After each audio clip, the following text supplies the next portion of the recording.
요즘 이분이 점점 연예인의 보스가 방송국을 드나드시더니 실내에서도 선글라스를 벗지 않고 요즘 머리에 뭔가 발라져 있습니다. 뭔가 화장품들이 발라져 있는 상태로 게다가 심지어는 들어오자마자 저희 PD에게 귀걸이를 하면 어떻겠냐고 철학 무료 박사 강진주 무료 철학 박사님 나오셨습니다. 안녕하십니까? 예, 안녕하세요. 예. 요즘 이렇게 외모에 이렇게 선글라스를 실내에서 착용하시는 나이가 들어서 그래요. 나이가 들어서 나이가 들어가지고 네. 이제는 좀 젊어야 된다. 젊어져야 된다. 네. 젊어 보이지는 않아요. 그래도 안 했다고 생각을 해보세요. 그거를 생각을 해보세요. 그렇죠. 그나마. 이 철학을 하니까 사람들이 좀 어려워해요. 그러니까 지금 옛날에 사실 한 5년 전에 여기 나왔으면 이렇게 아무도 저한테 말을 못 걸어요. 그러니까 지금은 그건 어려워서가 아니고요. 아무도 아닌 줄 알고 그런 거예요. 그런가? 예. 말을 걸 사람이 아닌가 보다, 그냥. 근데 지금은 굉장히 뭐랄까요, 제법 40대 중반으로서는 어디 가서, 강남에서 건의로도, 제법 뭐랄까요, 기관에서 나왔나? 네, 그런 포스. 상담, 사연 들어보고, 기관 이야기는 이어가도록 하겠습니다. 제 나이 중년의 고개를 훌쩍 뛰어넘어 5학년 5반입니다. 남들은 그러더군요. 인생의 황금기는 지금부터라고. 저요, 그 말에 100% 공감하는 사람입니다. 아이들도 이제 자기들 밥벌이는 할 수 있는 나이니 지금부터 저는 취미생활도 좀 하고 친구들도 좀 만나고 먹고 싶은 것도 먹자는 생각입니다. 헌데 아내의 생각은 정반대입니다.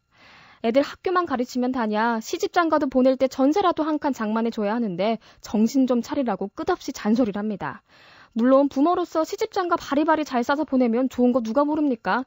하지만 그렇게 지지리 궁상으로 아이들에게 모든 인생 올인하고 난 뒤 호호알배된 후 남는 게 뭐냐 이겁니다. 하지만 아내는 아이들에게 잘해줘야 나중에 그 복이 다 부모에게 돌아온다며 친구들 모임에도 돈 든다고 못 가게 합니다. 남편의 사회활동에도 태클을 걸며 오로지 가족을 위해서만 봉사를 해야 한다는 이 아내의 꽉 막힌 인생관을 도대체 어떻게 해야 조금이라도 바꿔놓을 수 있을까요? 이것이 대한민국 남성 중에 저 혼자만의 고민일까요? 굉장히 안타까운 상황이네요. 안타깝죠. 예. 네, 진짜 안타깝습니다. 이런 분들이 있거든요. 오늘은 없는 분이죠. 맨날 내일만 있어요. 그러니까 맨날 앞으로 어떻게 된다 계획하고 미래에 그래서 오늘은 없어요. 항상 오늘을 안 사는 분. 지금 아내가 오늘을 안 사시는 분 같아요. 그러니까 이거 들어보면은 해오던 대로 하시던가 지금 새롭게 사시던가 이제 갈림길에 서 있는 거거든요. 그렇죠. 남편도 맞춰주다가 네. 그러니까 이제 이 지금 상담하시는 분 자체가 굉장히 열심히 진짜 애들 대학 보내고 뭐 이거 다 해오셨잖아요. 네. 부모로서 의무는 여기까지면 다 됐다고 생각하신 거죠. 이제. 아니, 근데도 이제 중요한 게 이걸 해왔기 때문에 계속 할 거냐 말 거냐의 기로에 섰는데 부인은 이러는 거죠. 하던 거 계속해라. 그렇죠. 너 왜 그러니? 네. 지금 사실 이런 건데 그러니까 우리가 봤을 때 참 유치한 고민 같은데 이건 굉장히 심각한 고민이거든요. 그렇죠.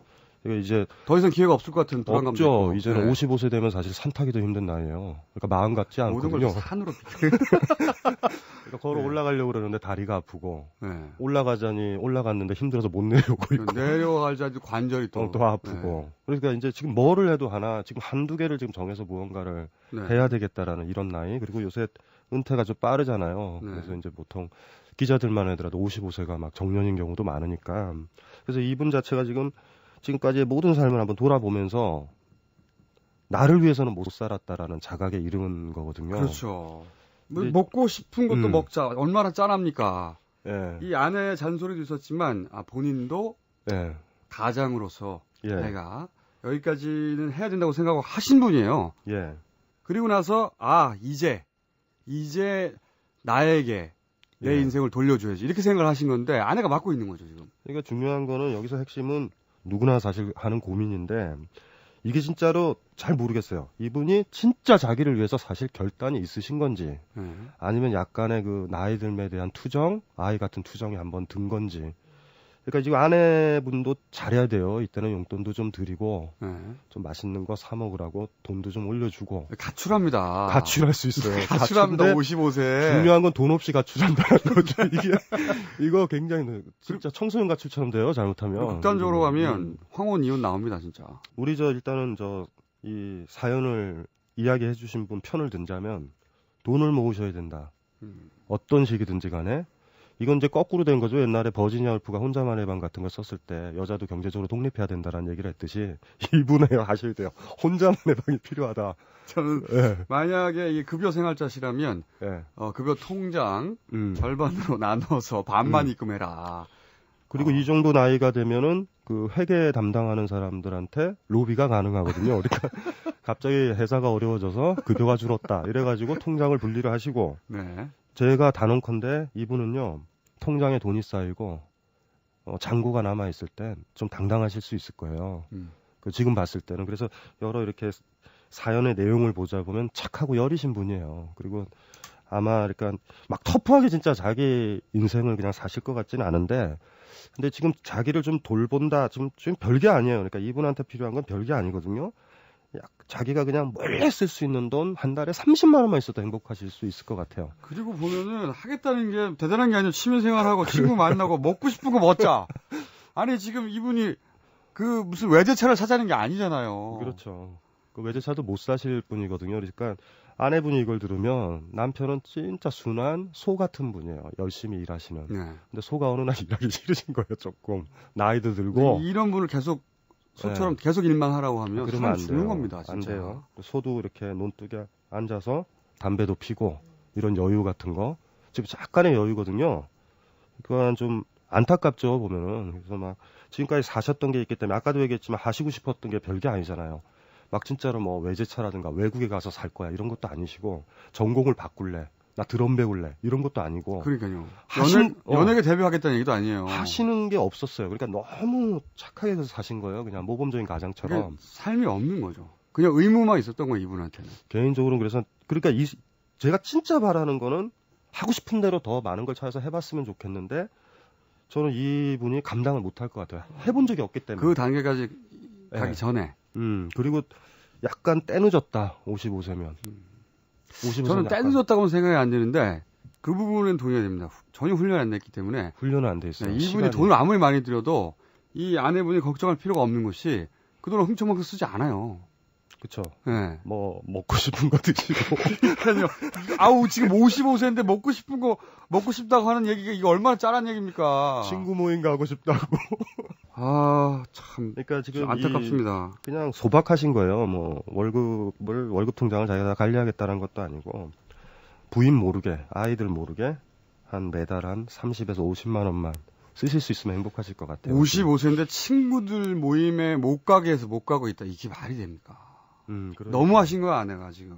근데 또 이분이 하실 수 있는지 모르지만 아내분한테 딱 얘기해서 이런 말 한마디 하세요. 그러니까 얼굴을 지그시 보고 약간의 촉촉한 눈으로 날 사랑해? 라는 한마디를 해보면서 얘기를 할 수는 있는데 제가 보기엔 맞을 것 같은데. 다른 얘기 들을 수도 있죠. 네. 사랑하지 않아. 이런 얘기 들을 수도 있고 몰라요. 그러니까 사랑을 하지만 돈을 줄 수 없어. 이럴 수도 있고. 근데 사실은 이 상황을 이제 완전히 다른 상황이고 이 방송이 아니라면 저는 이런 분들 보면 사랑 못 받는 남자다. 그거는 사실이에요. 지금 이렇게 사랑을 못 받고 존중도 못 받고 사랑까지 바라지도 않아. 존중도 못 받고 있어요. 지금. 그래서 만약에 제 선배나 이러면 저는 이분에 해당하는 얘기는 아닌데 돈 챙겨서 헤어져라. 좀 이렇게도 사실은 얘기할 수 있을 것 같아요. 이 부분은. 그렇게 말할 수 있는 것이 모두에게 해당되지는 않겠지만 사실은 이분은 자기 인생을 살아보지 못하고 그냥 가는 거거든요. 그러니까요. 그게 보상될 수가 없어요. 두 번째 인생이 없잖아요. 그래서 그렇게 극단적으로 말해도 저는 무리가 아니라고 생각되는 게 물론 이분이 그 케이스인지 아닌지는 우리가 같이 살아보지 않아서 모르겠으나 그렇게 말할 수 있을 정도다. 그런데 또 하나가 왜 그 얘기를 제가 이분한테 못하냐면 이분은 부인이랑 헤어져도 못 살아요. 지금까지 그렇게 살아왔기 때문에.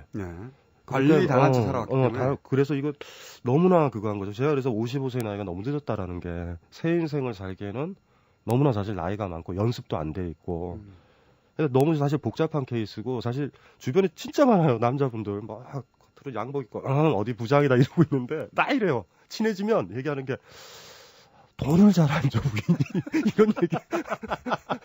다 알만한 분들이에요. 문인들도 그렇고. 네. 저는 너무 안쓰러워요. 안쓰럽죠. 네. 안쓰럽고, 그러니까 이분 저희한테 물어본 게 아내 인생관을 바꾸고 싶다 이러는데 못 바꿉니다. 그렇게 여유로운 상태는 아니세요. 그러니까 못 바꾸고요. 네. 이건 질문이 안 되고. 네. 월급을 받으시면 아까처럼 그렇게 하셔야 돼요. 네. 그러니까 이 부탁을 해서 한 30만 원씩 그 통장을 둘로 만드셔야 돼요. 그리고 그게 한 500 정도 쌓였을 때 자기 마음 상태가 어떤지를 보셔야 되고 그때 돼서 이거 괜찮은데? 맞아 이렇게 살아야 돼. 그럼 그쪽으로 가시고 경제가 있으니까 그때 이렇게 가지고 있는 게 좀 죄책감이 드실 수도 있어요. 이분은. 그렇죠. 아내한테 바칠 수도 있어. 내가 모았다. 칭찬 받으려고. 그리고 그거를 분배해서 용돈으로 다워. 이런 그래요. 타협안을 생각해냈는데 아내는 안 줘.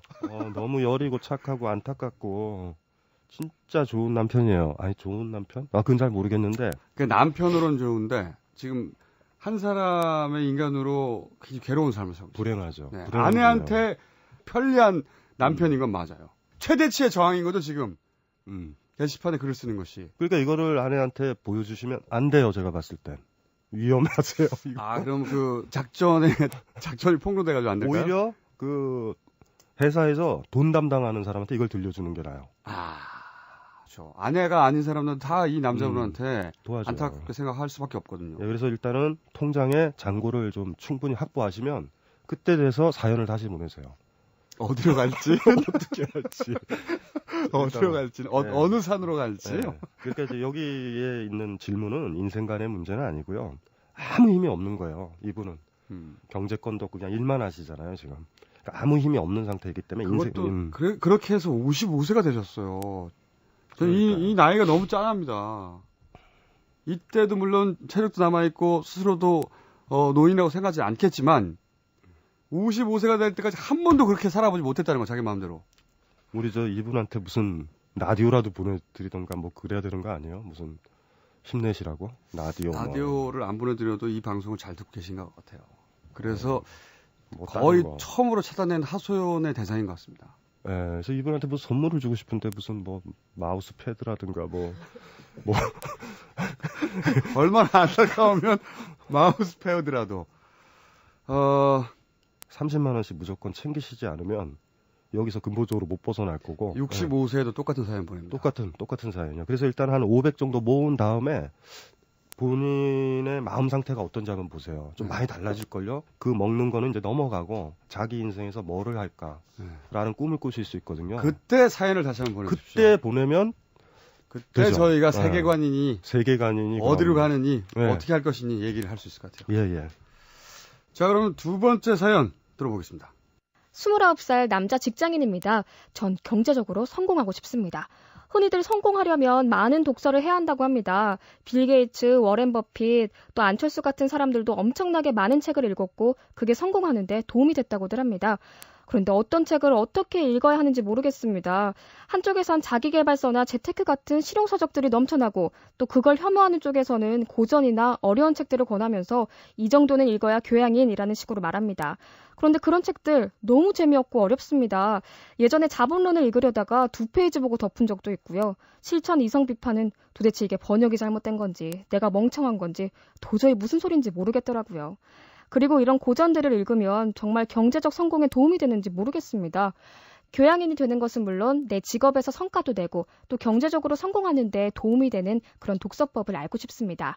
정말 서울대 권장도서 같은 거라도 읽어야 되나요? 네, 저희가 받아본 사연 중에 가장 코믹한 사연이라고 저는 봅니다. 돈 많이 벌고 싶은데 무슨 책 읽으면 되나요? 요겁니다. 한 줄로 얘기하면.